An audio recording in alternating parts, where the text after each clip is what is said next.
Welcome to another Forward Progress Q&A right here on the Forward Progress YouTube channel, a part of the Hammer Betting Network and powered by Pinnacle Sportsbook. As a reminder, you can bet smart, bet at Pinnacle. It's been your trusted sportsbook for the past 25 years, and use code HAMMER when you sign up, as it does help support us here at Forward Progress. You must be 19 plus, available in Ontario, not available in the US. And as always, please play responsibly. Rob Pizzola here, joined by Geoff Fienberg, and we're going to get to two listener questions today. And we'll start with one that came into us via Twitter. You can message us on Twitter at Forward Progress HQ anytime.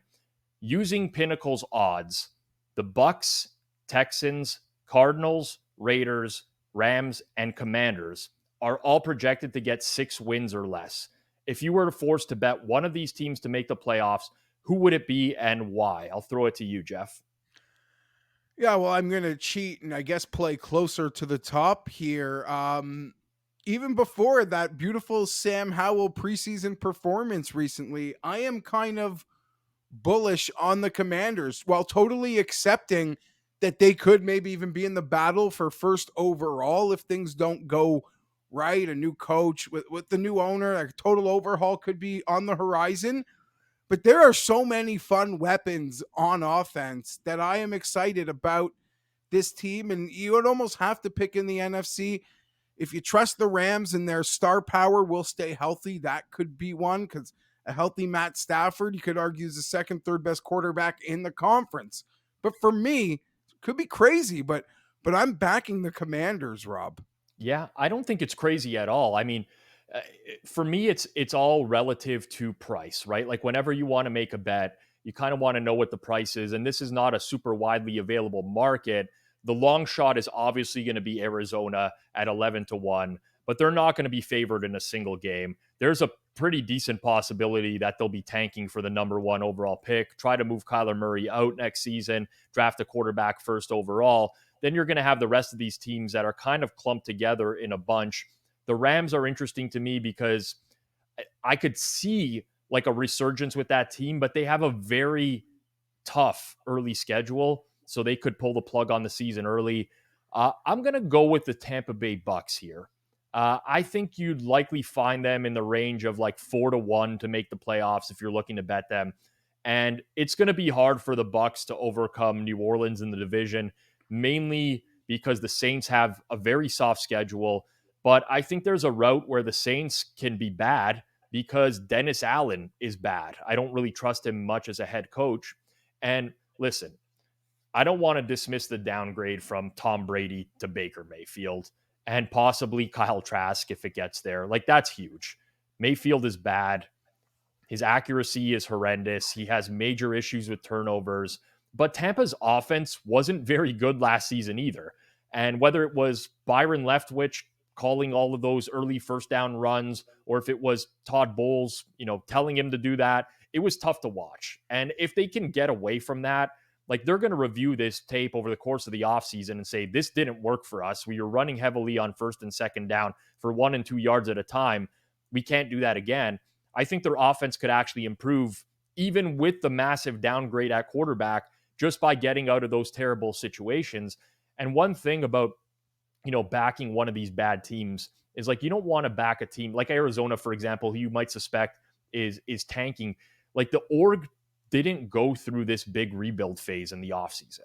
They re-signed Mike Evans. They re-signed Jamel Dean. They re-signed Carlton Davis. Like, they're still actually trying to win, at least in the early going here. They're returning most of their starting defense. They added Kalaya Kancey in the draft. Remember, they had like significant injuries in the secondary all year long last year. Pretty much every starter was missing for some amount of time. Shaq Barrett is back now. He tore his Achilles midway through the year as well. So all in all, like, Tampa will probably not be a good team, but I do think that they have a lot of upside, and a lot more upside than a lot of teams on this list. If I had to make a bet for one of them to make the playoffs, it would be them. It would be Tampa. I mean, I don't expect it to happen, but that's who I would put my money behind, Geoff. So I've been fighting a battle with Tampa pretty much all offseason, where them like to the under maybe like a couple months ago would have been one of my favorite future win total bets, Rob.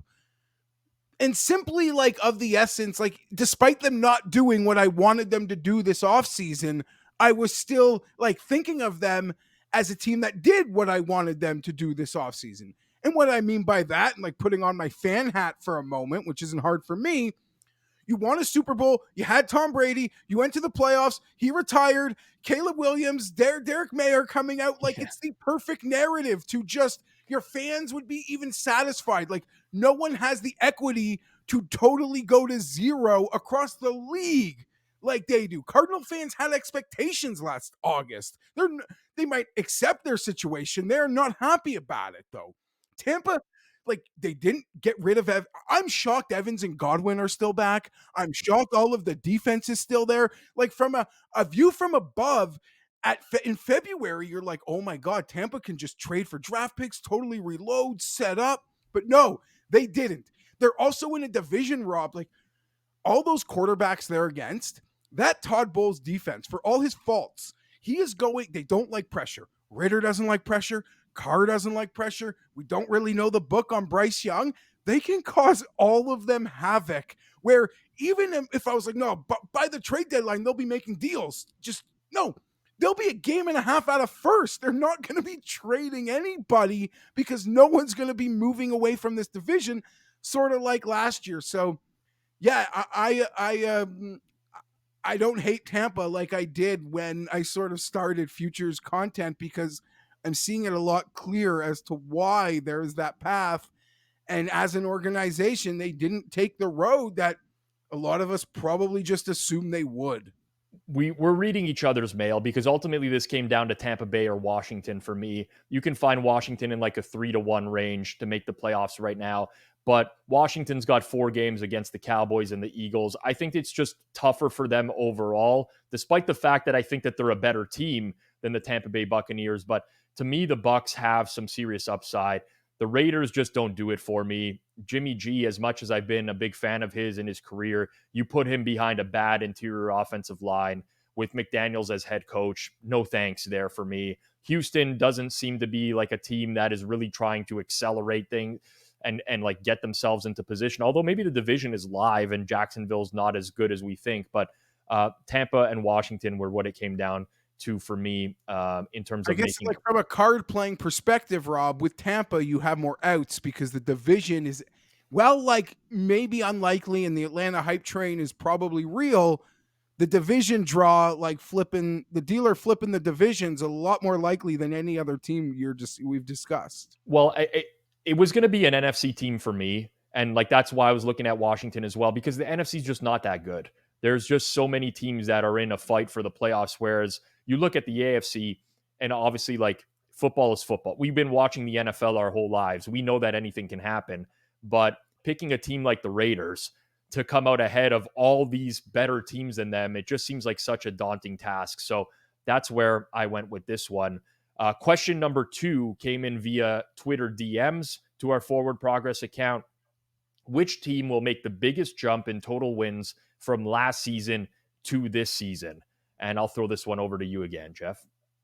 Like, I mean, I feel like the easy answer would be the Bears on the basis of them being so highly touted at the moment and them having first overall. But I would weasel a look even behind them. I don't mind Indianapolis. Mm-hmm. Rob, one bit. Obviously, the Jonathan Taylor situation isn't ideal in the moment to be sort of putting any air in Indy's tires, but they were a team that was the favorite to win the division. There hasn't been a ton of roster turnover. It is set up well for them to, from within the division to not be horrible, in my opinion. So I would lean Indianapolis. And my other choice would be just behind them would be Houston. If you really do trust the new head coach and what can happen there might actually be a quick fix. We've seen Kyle Shanahan guys go to new places and sort of definitely, rocket shoot that win total a bit. So if you're going to attack like this question, typically speaking, what most people will do will look for a team that had very low wins last year because they're the biggest candidates to improve. So Indy, like you mentioned, Houston, I think Denver would be a lot of people's picks because they won 5 games last season and there's some more expectations around them with Sean Payton this year. I'm going to kind of go off the board here a little bit and maybe contradict myself with the previous question that we answered. But the New Orleans Saints won 7 games a season ago.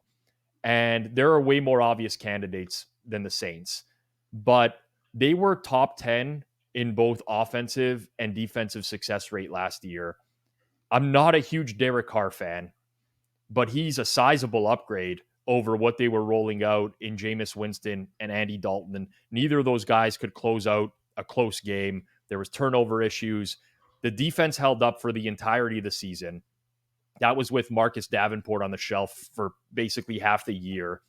Davenport, David Onyemata walked away in the offseason. I'm not suggesting that those guys aren't going to be losses for New Orleans, but the Saints were 29th in defensive pressure rate last season. They bring in Kalen Saunders on the defensive line, not a big pass rusher. Nathan Shepard, he enters the fray on the defensive line. He's actually a really solid pass rusher. So maybe their pass rush gets better, can't get much worse.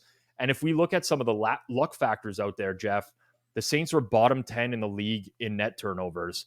They were bottom 10 in the league in adjusted man games lost due to injury. They were bottom 10 in the league in opponents' field goal percentage. Even if they get some slight positive regression in those categories, that could be a huge deal for them this year.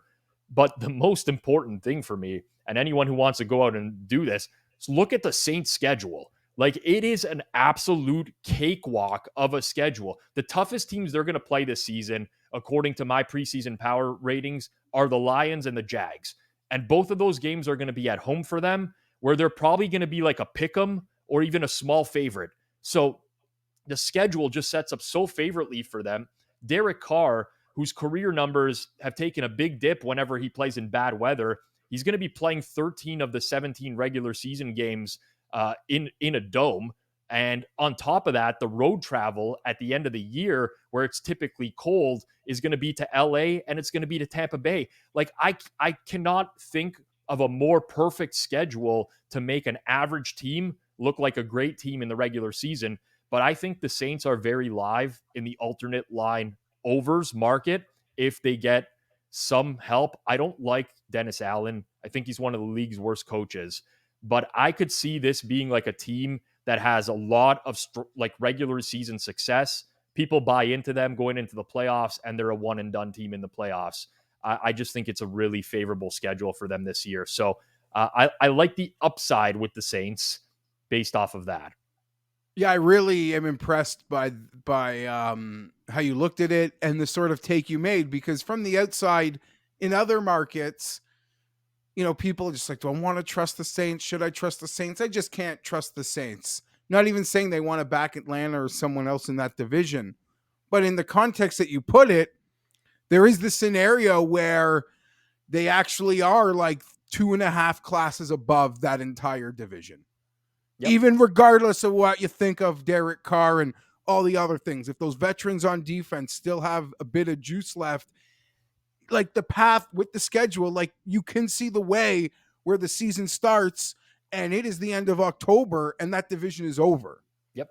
I'm totally not agree. Like there, but I'm like, if that happened, I don't think you could be that surprised. You're like, oh, it all sort of worked. All those metrics that they couldn't take advantage of last year, they did this year. So I like how you approach that. And well, I'm not buying into the Saints ceiling. It is very much in front of them. I think like if they can be a slightly above average team, like they don't have to be great. They just have to be a slightly above average team, and they're winning 10 games, in my opinion. And there is also, like, let's not forget, there is this perception of Derek Carr that he's a bit of an also-ran, especially in the AFC. And I know this isn't part of your factors, but we're talking about players that are probably motivated to prove someone wrong this year, a team, an ex-coach, he is the guy. Mm-hmm. For how that went down, even the smack talk he did at the Pro Bowl when he was like teamless. Like, yeah, so I mean, maybe he is a man on a mission, and it would be a fun story to observe from afar. As you know, Rob, I was pretty much all in on them last year, and every time you thought they were going to get over the hump, I still have nightmares about that game in Tampa where they went out of bounds and then Allen just screwed everything else up. But yeah, I really like the angle you took with this one. Yeah. And for people out there, listen, I know that there's going to be people out there that say, well, how can you say that you would bet the Bucks to make the playoffs and say that the Saints are going to be the most improved team in the league? Well, for one, there are scenarios where those happen, where the Saints win the division and the Bucks still can make the playoffs because the NFC is generally weak. But also the Bucks, like if we're betting a team to win the playoffs like Tampa Bay, you're getting 4-1 on them, right? You don't need that to happen this season for it to be a good bet in the long run. You know, you need to make it happen a certain percentage of the time. So I think there's value in that bet, and also saying that the Saints are going to be a much improved team. In order to get your questions here on Forward Progress, you can just comment right down here below. You can email us forwardprogress@thehammer.bet, or you can DM us via our socials on Twitter at Forward Progress HQ. There are some questions we didn't get to today, and that's just because they're actually not timely, but we are going to save them all, and we will get to them leading up to the season as well. So stay tuned for the questions that you did ask. They will appear in a future video that's a little bit more timely. For Rob Pizzola, for Geoff Fienberg, this has been Forward Progress presented by Pinnacle here on the Hammer Betting Network.